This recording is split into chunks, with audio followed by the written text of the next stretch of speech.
Meus queridos, a idolatria é um assunto tão antigo quanto a queda do homem. E tão moderno que você nem imagina. Às vezes nós pensamos o seguinte, que a idolatria é aquele hábito condenado lá em Êxodo 20, não é? Que nós lemos nos 10 mandamentos, de fazer imagens de escultura como objetivo, com objeto de culto. E, na verdade, aquilo é condenado, sim. Mas aqueles eram os ídolos antigos, que hoje ainda tem, e hoje nós temos ídolos modernos, né? Hoje nós temos ídolos modernos. Os ídolos modernos estão espalhados para todo momento, todo canto, em todo lugar que você for. Tem os ídolos modernos. Aqui em Morada tem, na sua casa deve ter, com certeza, ídolos modernos. Mas desses nós vamos tratar numa outra ocasião. Hoje nós vamos procurar desmascarar o ídolo, a idolatria, e isso na nossa própria vida. Na nossa própria vida, que o nosso alvo não é apontar o dedo para os outros, o nosso alvo é olhar dentro de nós. Domingo passado eu encerrei contando para os irmãos uma história nada boa para mim, para eu contar, né? E falando dos meus deslizes e de como a idolatria estava dentro do meu próprio coração. E uma das melhores coisas quando você descobre a idolatria no seu coração, quando você desmascara ela. Porque naquele momento, você está sendo liberto. Todo mundo comigo? Você está sendo o quê? Liberto. O segredo é se a idolatria ficar encoberta, de forma que você não saiba nunca o que ela é. Desta forma, o inimigo sempre terá uma brechazinha ou uma grande brecha no seu coração e lá está você preso, atado por aquelas cadeias. Mas quando você descobre as correntes da idolatria, as cadeias da idolatria, que você clama ao Senhor e você busca o Senhor, Ele te liberta. Amém? Tá? Por isso nós devemos lembrar que descobrir, desmascarar a nossa própria idolatria é algo maravilhoso e libertador. Quero lembrar os irmãos, acompanhem comigo, que a idolatria, o que a idolatria nos causa. Vamos lá? Primeira coisa, a idolatria nos causa o quê? Desânimo na vida cristã. Então, dificilmente você vai estar desanimado para a vida cristã se não tiver um ídolo no seu coração corroendo sua vida espiritual. Desinteresse espiritual. Desinteresse para ler a Bíblia, aprender a palavra, para orar, para buscar, para servir, para viver com Deus. Desinteresse, quando você tem desinteresse, é porque você está interessado em outra coisa. Você está me entendendo? Nenhum ser humano vive sem interesse. É igual a pessoa diz, eu não tenho interesse de trabalhar em nenhum desses serviços. Qual é o seu interesse? É ficar quieto na minha casa. Mas que tem um interesse? Tem. Ficar lá, paradão, quietão, não é? É o interesse. Então, quando não tem interesse de trabalhar, tem interesse em quê? Ficar à toa. Mas nunca ficamos sem interesse. Quando você perde o interesse espiritual, é porque tem um outro interesse ocupando este lugar. Pode ter certeza disso. O que mais? Dá para a gente ler? Preocupações excessivas. Quando você está arrancando os cabelos da cabeça, pode ter certeza. Tem um problema aí e você não está conseguindo ver Deus sobre os problemas. Você não vê Deus mais sobre os problemas e sobre sua vida. Você só vê o problema e só vê algo maior do que Deus nisso aí. Preocupações excessivas, o que mais? Irritações, nervosismo, pessoa muito nervosa. Parece que Deus perdeu o controle do mundo, das coisas, da sua vida. Nada tem controle, nada está debaixo do controle de Deus. Ou, o que mais? 5. Murmurações ou e reclamações, né? Quando nós estamos assim, nós estamos mais uma vez demonstrando que tem um problema na nossa alma. Medos, você tem medos, medo da crise, medo do não sei o quê, medo disso, medo de passar fome, medo de tantos medos que vêm, medo de não ser reconhecido, medo das pessoas mais amadas te desampararem, medos e medos e medos, fobias, tristeza, que não seja pelo pecado, que é a única tristeza, que não é idolatria, tristezas daquela que massacra o coração, sabe? Daquela que derruba. E principalmente, falta de quê? De progresso espiritual. Quando você não cresce, não amadurece, então você está vivendo uma vida na idolatria. Eu quero que você acompanhe comigo no nosso texto algumas lições importantes. A primeira delas, quem está por trás da idolatria? E para isso nós vamos ler o verso 8, todos juntos? Verso 8.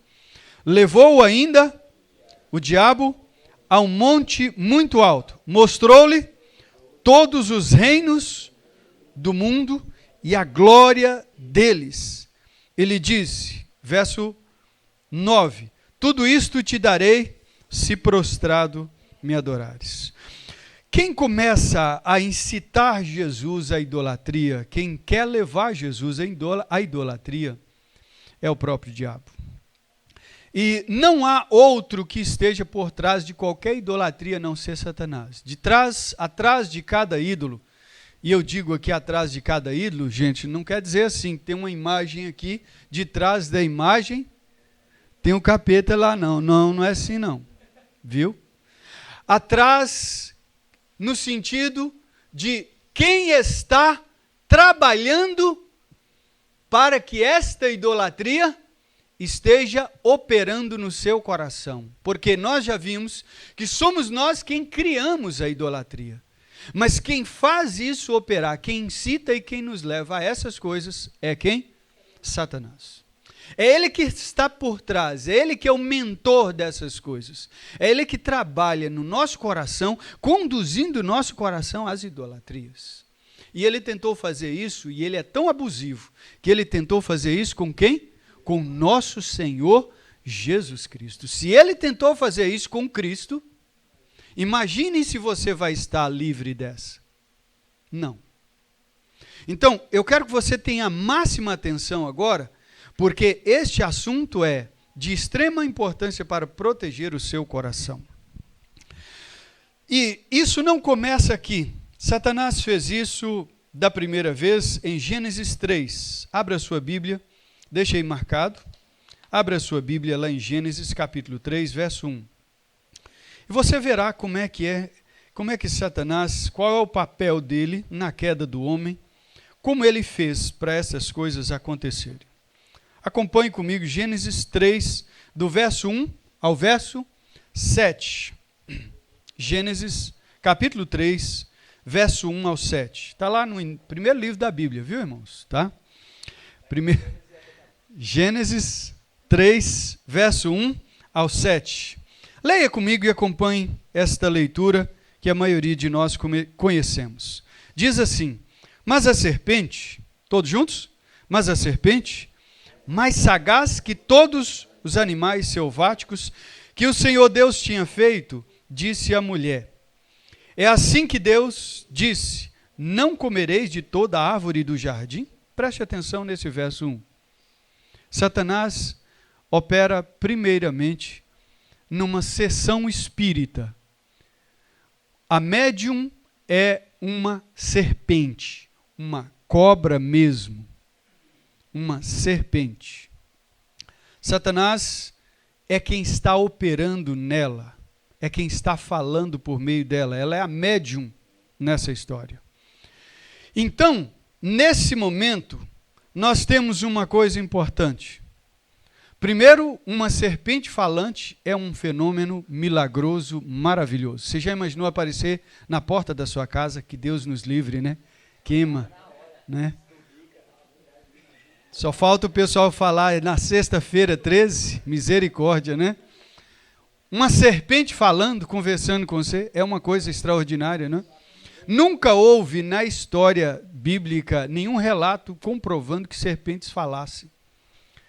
Mas nesse caso, um animal falou por boca de Satanás, enquanto outro fala por boca de Deus, mas aqui esse fala por boca de Satanás, é uma sessão mediúnica. E aí Satanás oferece a Eva uma pergunta, e as perguntas elas são interessantes, porque só o fato de existir uma pergunta sobre uma afirmação categórica, quer dizer, que não pode ser enganosa, só o fato de se fazer uma pergunta dessa, igual você está assim, ao meio-dia, num solão rachando desse, e diz, mas o sol está quente, e alguém chega e diz assim, será que o sol realmente está quente? Ou será que é nós que sentimos o sol quente? Você, e por um momento você, mas que pergunta complicada, filosófica, né? Mas a verdade é clara, o sol está quente, e não tem dúvida, mas a pergunta só já sacudiu você. Então é uma técnica muito especial de Satanás. Ele joga isso, é assim que Deus disse, o quê? Não comereis de toda árvore do jardim? Como é que é? De toda aí? Como é que é? Tem um assunto aí. Eu ouvi dizer que tem um assunto aí. Tipo, tem uma árvore que parece que não pode, né? Verso 2, respondeu-lhe a mulher, do fruto das árvores do jardim podemos comer, mas do fruto da árvore que está no meio do jardim, disse Deus, dele não comereis, nem tocareis nele, para que não morrais. Bom, ela sabia qual era a vontade de Deus. Então a serpente, verso 4, todos juntos? Então a serpente disse à mulher, é certo que não morrereis, mas é claro que vocês não vão morrer. Mas é claro que não. Primeiro ele lançou uma pergunta, agora uma afirmação contrária. Está vendo que está, se fosse um game é fase 1, fase 2, né? Então, está aumentando, está piorando. E aí ele vai fazer algo importante, ele vai explicar, ele vai argumentar, e ele vai dar uma razão para ela duvidar de Deus. Qual é a razão que a serpente diz? Porque Deus sabe que no dia em que dele comerdes, se vos abrirão os olhos, e como Deus, sereis conhecedores do bem e do mal. No texto original é como se dissesse, e sereis como Deus, conhecedores do bem e do mal. Onde é que está aqui a questão da idolatria? Está aqui nesse verso 5. Notou o verso 5? Satanás jogou aquela que é a maior de todas as sacadas, de todas as investidas contra Eva. O ser que Eva passava a vida inteira admirando, louvando, exaltando e engrandecendo era quem? Era o próprio Deus. Mas naquele momento Satanás ofereceu para ela a suposta oportunidade de ser como Deus, de receber aquilo que Deus recebe, de ter aquilo que Deus tem, de experimentar pelo menos um pouco de como é ser aquele que quer ser louvado. Você sabe que é bom ser louvado, né? Você já, por exemplo, as mulheres aí já fez uma comida assim? Aquele almoço, né, Lila? Sabe, né? E fez aquele almoço e o pessoal comeu e depois eles saíram elogiando e até postando no Face, não sei o que, não sei o que. Já fez isso? Gente, as mulheres aí, fala para nós. É bom, não é? Hã? Né? Marquinhos, né, Marquinhos? A Edjânia faz aquela comida, Marquinhos come e faz aquele elogio. Como é que fica, né, Edjânia? Hã? Gente, é bom demais ser elogiado, não é, gente? As meninas lá na escola, né? Falando, Toninha é bonito, né, Toninha? Hã? É bom receber um elogio, né? Quando você sobe assim no topo, né?